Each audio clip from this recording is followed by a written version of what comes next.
السلام علیکم، welcome to my channel learning with Zargul. امید ہے آپ سب خیریت سے ہوں گے۔ آج کی اس ویڈیو میں آپ کو بتاؤں گی سورہ بقرہ کی آخری 2 آیات پڑھنا کیسا ہے اور ان آیات کی تلاوت۔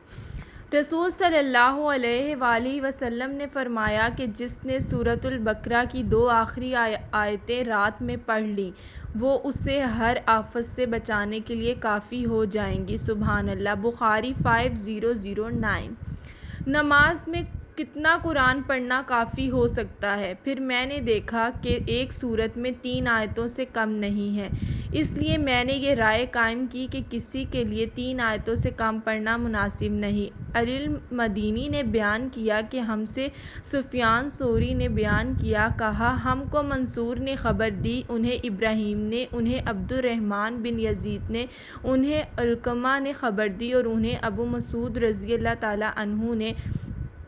علقمہ نے بیان کیا کہ میں نے ان سے ملاقات کی تو وہ بیت اللہ کا طواف کر رہے تھے۔ انہوں نے نبی کریم صلی اللہ علیہ وآلہ وسلم کا ذکر کیا کہ نبی کریم صلی اللہ علیہ وآلہ وسلم نے فرمایا تھا کہ جس نے سورۃ البقرہ کے آخری کی 2 آیتیں رات میں پڑھ لیں وہ اس کے لیے کافی ہیں۔ یعنی کہ ہمیں ان احادیث سے پتہ چلتا ہے، بخاری 5051 اور بخاری 5009 سے، کہ رسول صلی اللہ علیہ وآلہ وسلم نے فرمایا ہے کہ سورہ بقرہ کی آخری 2 آیتیں پڑھ لینا ہر آفت سے بچانے کے لیے کافی ہو جاتی ہیں۔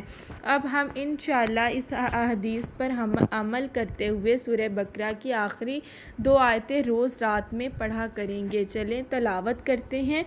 اعوذ باللہ من الشیطان الرجیم، بسم اللہ الرحمن الرحیم۔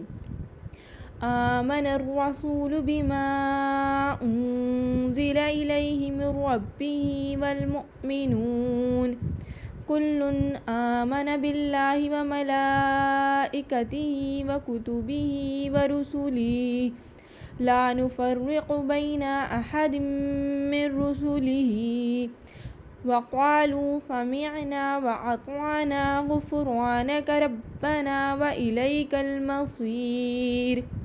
لا يكلف الله نفسا إلا وسعها لها ما كسبت وعليها ما اكتسبت ربنا لا تؤاخذنا إن نسينا أو أخطأنا ربنا ولا تحمل علينا إصرا كما